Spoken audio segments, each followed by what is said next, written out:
नमस्कार, बहुत स्वागत है आपका। मैं हूं आपके साथ ऋतु ज्ञानवानी। इस वक्त बड़ी खबर की बात करेंगे। भोपाल से बड़ी खबर है। नगर निगम की गाड़ी ने मासूम को रौंद दिया है। 2 साल की मासूम की मौके पर मौत की खबर है।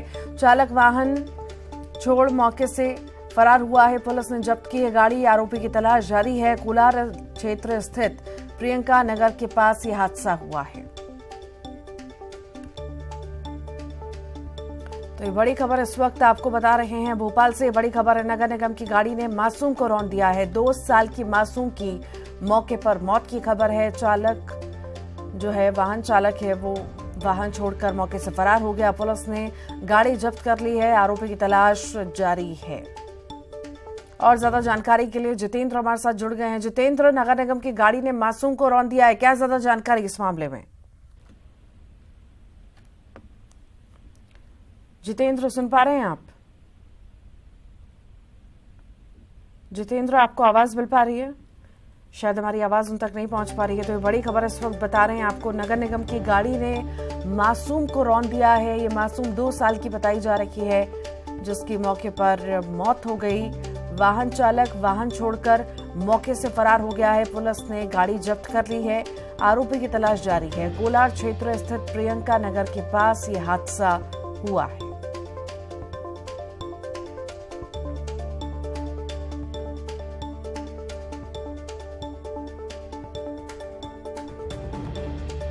दो साल की बच्ची की मौके पर मौत हुई है।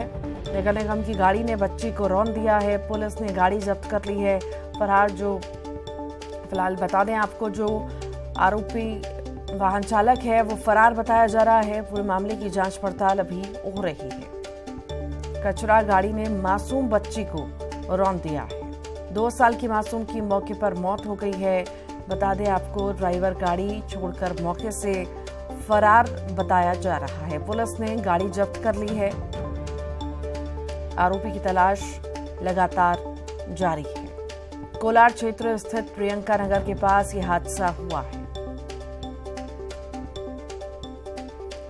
और ज्यादा जानकारी के लिए जितेंद्र हमारे साथ जुड़ गए हैं। जितेंद्र, नगर निगम की गाड़ी ने मासूम बच्ची को रौंद दिया है, क्या ज्यादा जानकारी मामले में? देखिए, अगर बात करें तो ये नगर निगम की पूरी लापरवाही है, जिसमें कचरा गाड़ी सुबह जब प्रियंका नगर पहुंची तो वहां पर एक मासूम बच्ची उस कचरा गाड़ी के पीछे खड़ी हुई थी। ड्राइवर ने देखा नहीं और गाड़ी को रिवर्स कर लिया, जिसमें वो 1.5 साल की जो मासूम है उसकी मौत हो गई गाड़ी से कुचलकर। तो कह सकते हैं कि नगर निगम की कचरा गाड़ी और नगर निगम की जो स्वास्थ्य अमला है उसकी पूरी लापरवाही है। वहाँ के जो प्रभारी हैं उनकी पूरी लापरवाही है, क्योंकि उन्होंने ये ड्राइवरों को हिदायत नहीं दी है कि जब कचरा कलेक्शन किया जाए तो आगे पीछे भी देखा जाए, क्योंकि एक छोटी सी मासूम बच्ची 1.5 साल की जब अपनी माँ के साथ कचरा डालने वहां आई तो गाड़ी रिवर्स करते समय वो गाड़ी की चपेट में आ गई, जिसके चलते उसकी मौत हो गई। हालांकि ड्राइवर मौके पे भाग गया है और कह सकते हैं कि स्वास्थ्य अमले की बड़ी लापरवाही है। ऐसे कई हादसे आगे भी हो सकते हैं। वाकई बड़ी लापरवाही है ये। और ये जितेंद्र पहला मामला नहीं है। पता नहीं कितनी बार नगर निगम की गाड़ी लोगों को कुचल चुकी है, चाहे वो बुजुर्ग की बात करें चाहे बच्चों की बात करें। और आए दिन हम देखते हैं कि ऐसे मामले आते हैं। अक्सर जो नगर निगम की गाड़ी में बैठे रहते हैं वाहन चालक, वो या तो कानों में ईयरफोन लगाए बैठे होते हैं, गाने सुनते रहते हैं तेज आवाज में, उन्होंने कोई ध्यान नहीं रहता आसपास का क्या हो रहा है। आखिर इस पर कोई एक्शन कड़ा क्यों नहीं लिया जाता? देखिए, हमने नगर निगम के जो अधिकारी हैं उनसे बात करने चाहिए, मगर वो मामले की लीपापोती करते आ रहे हैं। मधुसूदन तिवारी वहाँ के जो हैं बताए जा रहे हैं अधिकारी, मगर वो पूरे मामले से पल्ले झाड़ रहे हैं। और इसके पहले 2 दिन पहले ही एक बुजुर्ग को भी वही नगर निगम की कचरा गाड़ी ने टक्कर मारी। वो गाड़ी भी थाने में खड़ी है। ये एक सप्ताह में दूसरा पूरा मामला है नगर निगम कोलार का, जहाँ पर नगर निगम की कचरा गाड़ियों ने एक तो बुजुर्ग को टक्कर मारी और एक आज बच्ची को रौंद दिया, जिसकी मौत हो गई। तो कह सकते हैं पूरा अमला ही आरोप लग रहा है कि ये लोग ईयरफोन लगाकर गाड़ियाँ चलाते हैं, शराब के नशे में गाड़ियाँ चलाते हैं। ये लोगों ने आरोप लगाए। तो जाहिर सी बात है नगर निगम का जो स्वास्थ्य अमला अभी सवालों को घेरे में और लोगों की जान से खिलवाड़ किया जा रहा है। वाकई, चलिए, बहुत शुक्रिया। अब साधु संतों ने हिंदू राष्ट्र की मांग को लेकर यात्रा की तैयारी कर ली है। जी हां, छत्तीसगढ़ में देश भर के साधु संत इकट्ठा हो रहे हैं। वो यहां चारों दिशाओं में पदयात्रा की शुरुआत करेंगे। 18 फरवरी को साधु संत पदयात्रा की शुरुआत करेंगे। सूबे के अलग अलग जिलों से होते हुए ये यात्रा रायपुर में 18 मार्च को पहुंचेगी, जहां धर्म सभा का आयोजन किया जाएगा। राजधानी रायपुर की धर्म सभा में सभी संत और हिंदू समाज के प्रमुख भारत को हिंदू राष्ट्र घोषित करवाने का संकल्प लेंगे। ये यात्रा छत्तीसगढ़ के 4 शक्तिपीठों से निकलेगी। दंतेवाड़ा में मां दंतेश्वरी, रतनपुर में माता महामाया, डोंगरगढ़ में मां बमलेश्वरी और रायगढ़ में मां चंद्रहासिनी मंदिर से ये यात्रा निकलेगी।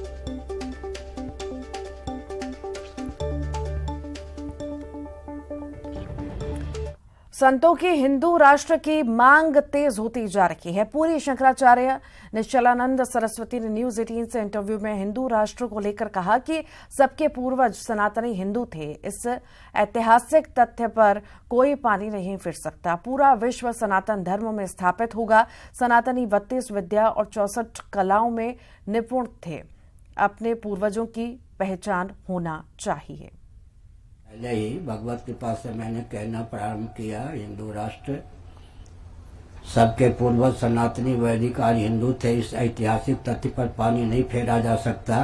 मोहम्मद साहब के पूर्वज कौन थे, ईसा मसीह के पूर्वज कौन थे, बृहदारण्यक उपनिषद का अनुशीलन कीजिए। उससे सिद्ध होता है कि मन शत्रुपा से ही 84 लक्ष योनियों की अभिव्यक्ति हुई है। मन शत्रुपा के उद्गम स्थान ब्रह्मा जी सिद्ध होते हैं। ब्रह्मा जी के उद्गम स्थान से मन नारायण सिद्ध होते हैं। सबके पूर्वज सनातनी वैदिक आर्य हिंदू ही सिद्ध होते हैं। अपने पूर्वजों की पहचान हो। 32 विद्या 64 कला में निपुण थे, तो पूरा विश्व सनातन धर्म में आस्थानित होगा ही। सत्य को छिपाने की अपेक्षा सत्य को दार्शनिक वैज्ञानिक व्यावहारिक धरातल पर तो उधर बागेश्वर धाम सरकार पंडित धीरेन्द्र शास्त्री भी लगातार हिंदू राष्ट्र की मांग उठा रखे हैं। सुनिए उनका आखिर क्या कुछ कहना है। तो भारत हिंदू राष्ट्र होगा तो सामाजिक सौहार्दता होगी, एकता होगी, न जातियां होगी पर जातिवाद नहीं होगा। हम ऋषि परंपरा का अनुकरण करने वाले भारतीय सनातनी लोग हैं। हमें अपने वेदों पर, अपने इष्ट पर, ईश्वर पर भरोसा है कि हम जो अपने इष्ट से मानते हैं वो परमात्मा दिल खोल कर देता है। तो जब करोड़ों हिंदू इस 13 फरवरी से 19 फरवरी तक यज्ञ में ईश्वर से कामना हिंदू राष्ट्र की करेगा तो भारत हिंदू राष्ट्र। देखिए, कोई भी जो संत होगा वह आरएसएस की पदयात्रा में शामिल नहीं होगा। दूसरी बात, आरएसएस का उद्देश्य इस देश की गंगा जमनी तहजीब पे प्रहार करना शुरू से रहा है। एक तरफ तो वो हिंदू राष्ट्र की बात करते हैं, दूसरी तरफ वो मसीही भोज का आयोजन करते हैं, मुसलमानों का सम्मेलन आयोजित करते हैं। तो आप गुड़ खाते हैं, गुलगुला से परहेज करते हैं। पहले यह तो बताइए कि आपका मूल उद्देश्य क्या है। आप इस देश में जो रहने वाले मुसलमानों के खिलाफ में बात करते हैं, इस देश में रहने वाले ईसाई और बौद्धों के खिलाफ बात करते हैं, और दूसरी तरफ आप उन्हीं के लिए, उनके साथ एकता स्थापित करने के लिए भोज का भी आयोजित करना चाहते हैं। कुल मिला के आरएसएस का उद्देश्य ये है कि भारतीय जनता पार्टी के हित साधन करने के लिए मतों का ध्रुवीकरण करना, और इसीलिए आरएसएस हिंदू राष्ट्र की बात करती है। और उनका उद्देश्य कभी भी हिंदुओं का भला करना नहीं होता। आरएसएस का एक काम बताइए जो हिंदुओं के हित में किया गया हो। ये हिंदुओं के हित की बात नहीं करते हैं, ये हिंदुओं को सिर्फ मत के रूप में उपयोग करने के लिए षड्यंत्र रचते हैं। और ज्यादा जानकारी के लिए युगल तिवारी हमारे साथ लाइव जुड़ गए हैं। युगल, छत्तीसगढ़ से भारत को हिंदू राष्ट्र घोषित करने का अभियान की शुरुआत की जा रही है। क्या लगता है, कैसी तस्वीरें देखने को मिलेगी इस दौरान?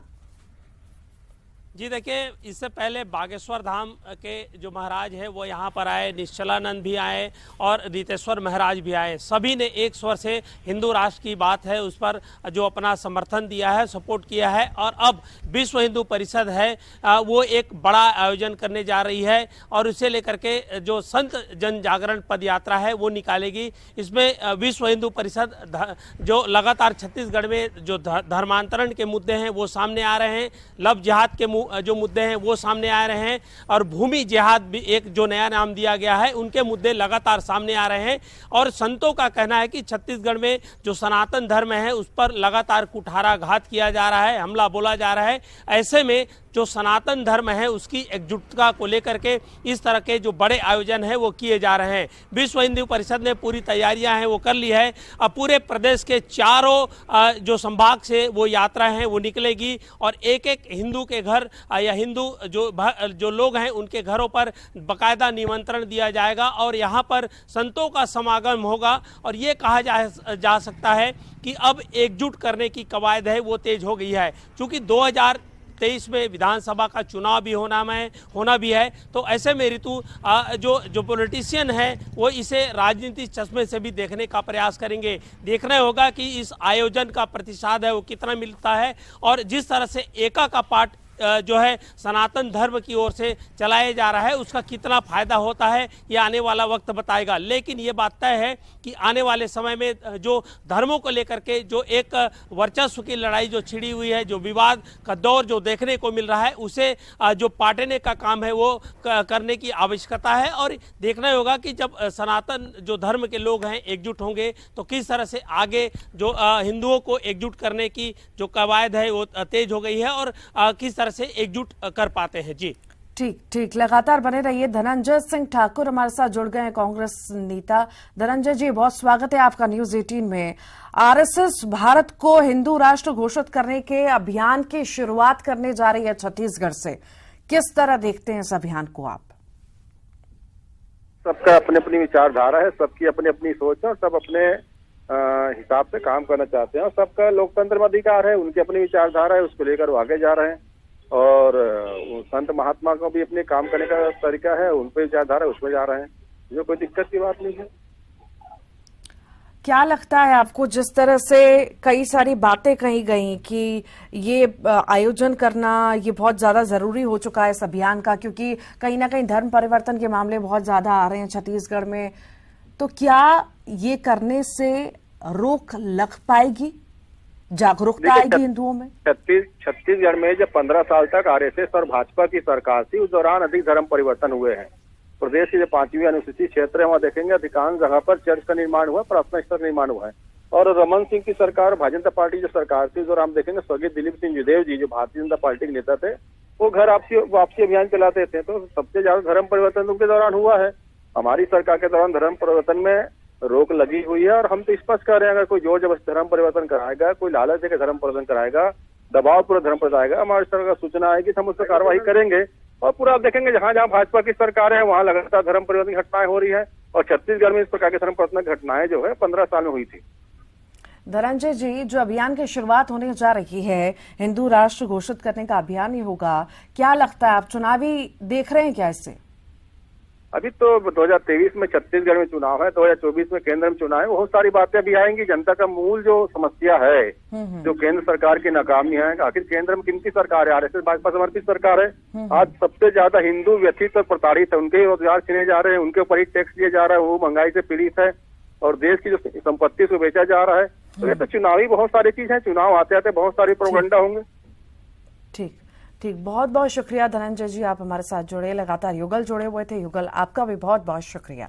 आगे बढ़ते हैं, बात करते हैं। सीएम शिवराज ने दिग्विजय के पुलवामा अटैक पर किए गए ट्वीट को लेकर निशाना साधा। उन्होंने कहा कि कांग्रेस के डीएनए की जांच होनी चाहिए। दिग्विजय सिंह की बुद्धि फेल हो गई है, वो पाकिस्तान की भाषा बोलते हैं। कांग्रेस के नेता लगातार सेना का मनोबल गिराने वाले बयान दे रहे हैं। पार्टी नेतृत्व को इस बारे में जवाब देना चाहिए। आपको बता दें कि दिग्विजय सिंह ने पुलवामा बरसी पर ट्वीट करते हुए लिखा कि पुलवामा में खुफिया विफलता के कारण ये जवान शहीद हुए। मुझे उम्मीद है कि सभी शहीद परिवारों का उपयुक्त रूप से पुनर्वास किया गया है। दिग्विजय जी की बुद्धि मुझे लगता फेल हो गई है, उसका फेलियर है ये। वो देश की सेना का अपमान करते हैं, वो पाकिस्तान की भाषा बोलते हैं, वो सेना का मनोबल गिराने की कोशिश करते हैं। अब जांच तो दिग्विजय सिंह की होनी चाहिए। देश के खिलाफ, सेना के खिलाफ बोलने का बीज उनके दिमाग में डालता कौन है? जांच कांग्रेस पार्टी के डीएनए की होनी चाहिए, जो भारत जोड़ने के नाम पे भारत तोड़ने वालों के साथ घूमती है पदयात्रा में। दिग्विजय के ट्वीट पर प्रदेश के गृह मंत्री नरोत्तम मिश्रा ने निशाना साधा। उन्होंने कहा कि श्रद्धांजलि में तंज। आपका ट्वीट देखकर ऐसा लग रहा है कि किसी आईएसआई के एजेंट ने यह ट्वीट किया है। जो सेना के जवान जी जान से अपने देश की रक्षा करने में जुटे रहते हैं, उन पर भी आप सवाल खड़े कर रहे हैं। मुझे लगता है सेना पर तंज कसना और उनका मनोबल गिराना कांग्रेस की आदत सी बन गई है। श्रद्धांजलि में भी तंज दिग्विजय सिंह ट्वीट देख के ऐसा लग रहा है जैसे ISI की किसी ने ट्वीट किया हो। भारत माता की प्राणपण से सेवा कर अपने प्राणों के बलिदान देने वालों पर भी आप तंज कसने से नहीं चूकते। मुझे लगता है कांग्रेस की आदत ही हो गई है सेना के ऊपर इस तरह के बयान देना और उनके मनोबल को तोड़ना। पुलवामा बरसी पर दिग्विजय सिंह के ट्वीट के बाद सियासत गर्म हो गई है। पहले दिग्विजय सिंह ने खुफिया विभाग पर सवाल उठाया तो कांग्रेस के PC शर्मा ने उनके कथन को दोहराया। PC शर्मा ने भी इंटेलिजेंस फेल की बात कही, साथ ही कहा कि अगर खुफिया विभाग ध्यान देता तो 40 जवानों की जान बच जाती। तो वहीं केंद्र सरकार पर आरोप लगाते हुए कहा कि केंद्र खुफिया विभाग का इस्तेमाल विपक्ष के नेताओं की जासूसी करवाने का काम करती है। जा सकता था तो इंटेलिजेंस फेलियर रहा जिसकी वजह से ये हुआ। दिग्विजय सिंह ने वही बात उठाई है। इनकी इंटेलिजेंस इस बात पे लगी रहती है कि कांग्रेस के नेताओं को या दूसरी पार्टी के विरोधी नेताओं को के खिलाफ क्या किया जा सकता है, उन पे लगी रहती है। अगर वहां रहती वो तो उनकी जान बचाई जा सकती थी। तो पुलवामा की बरसी आज है और सभी के ट्वीट देखने को मिल रहे हैं। इसी बीच दिग्विजय सिंह ने ट्वीट किया है, उसको लेकर सियासत गर्मा गई है। आरोप प्रत्यारोप का दौर शुरू हो चुका है। नरोत्तम मिश्रा ने कई सारी गंभीर बातें जो है कही हैं, मुख्यमंत्री शिवराज सिंह चौहान ने कही हैं। तो वहीं कांग्रेस की तरफ से पलटवार आया है PC शर्मा द्वारा। उन्होंने समर्थन किया है दिग्विजय की बातों का। तो PC शर्मा ने केंद्र पर आरोप लगाया। दिग्विजय के बयान के बाद सियासत गर्मा गई है। और ज्यादा जानकारी के लिए अनुराग श्रीवास्तव हमारे साथ जुड़ गए हैं। अनुराग, दिग्विजय सिंह का जब से बयान क्या कहें, ट्वीट जब से आया है तब से सियासत गरमाई हुई है। नरोत्तम मिश्रा ने बयान दिया, मुख्यमंत्री ने दिया, लगातार अब जो है निंदा हो रही है दिग्विजय के बयान की।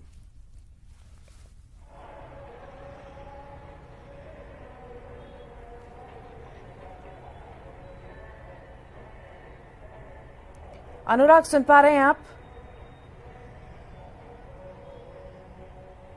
बिल्कुल ऋतु, देखिए ये पूरा मामला ऐसे समय में जब निकल कर आया है जब पूरा देश जो पुलवामा के अटैक को लेकर अपनी नम आंखों से उन शहीदों को नमन करने का काम कर रहा है। आज भी वो जख्म पूरे देश के हरे हैं, उस घटना को लेकर हरे हैं और आज भी उस घटना को याद करके हर किसी के रोंगटे खड़े हो जाते हैं, क्योंकि पुलवामा अटैक मामले को लेकर 40 से ज्यादा लोग जवान शहीद हो गए थे। लेकिन अब इस पूरे मामले को लेकर 4 साल बाद भी जिस तरीके से सियासत हो रही है उसको लेकर अब सवाल खड़े हो रहे हैं। सवाल दिग्विजय सिंह के ट्वीट को लेकर शुरू होता है। दिग्विजय सिंह ने सवाल उठाया और उन्होंने कहा कि पुलवामा के अटैक खुफिया एजेंसी की विफलता था और इसी को लेकर अब पूरी की पूरी बीजेपी दिग्विजय सिंह के साथ कांग्रेस पर हमलावर नजर आ रही है। दिग्विजय सिंह ने इससे पहले भी जो सर्जिकल स्ट्राइक है उसके सबूत मांगकर जो है अपनी ही पार्टी की मुश्किलें बढ़ा दी थी और कांग्रेस पार्टी को सफाई देना पड़ा था कि ये दिग्विजय सिंह का व्यक्तिगत मत है, कांग्रेस पार्टी का इससे कोई लेना देना नहीं है। लेकिन आज एक बार फिर दिग्विजय सिंह ने पुलवामा अटैक मामले को लेकर खुफिया एजेंसी की विफलता बताते हुए अपनी भी पार्टी की मुश्किलें खड़ी कर दी है, क्योंकि कमलनाथ का भी अभी ट्वीट आया है। उन्होंने पुलवामा अटैक के शहीदों को नमन किया, श्रद्धांजलि दी है, लेकिन खुफिया एजेंसी की विफलताओं को लेकर किसी तरह की कोई प्रतिक्रिया। ठीक, बहुत बहुत शुक्रिया अनुराग। रायसेन से बड़ी खबर की बात करते, तेज रफ्तार कार ने मारी है टक्कर, 2 पुलिसकर्मी को टक्कर मारी। एक पुलिसकर्मी की इलाज के दौरान मौत हो गई है, एक पुलिसकर्मी का इलाज जारी है। कार सवार लोग शराब के नशे में थे। कार सवार को पुलिस ने पकड़ लिया है, पुलिस ने मामला दर्ज कर लिया है। हादसे का CCTV भी सामने आया है।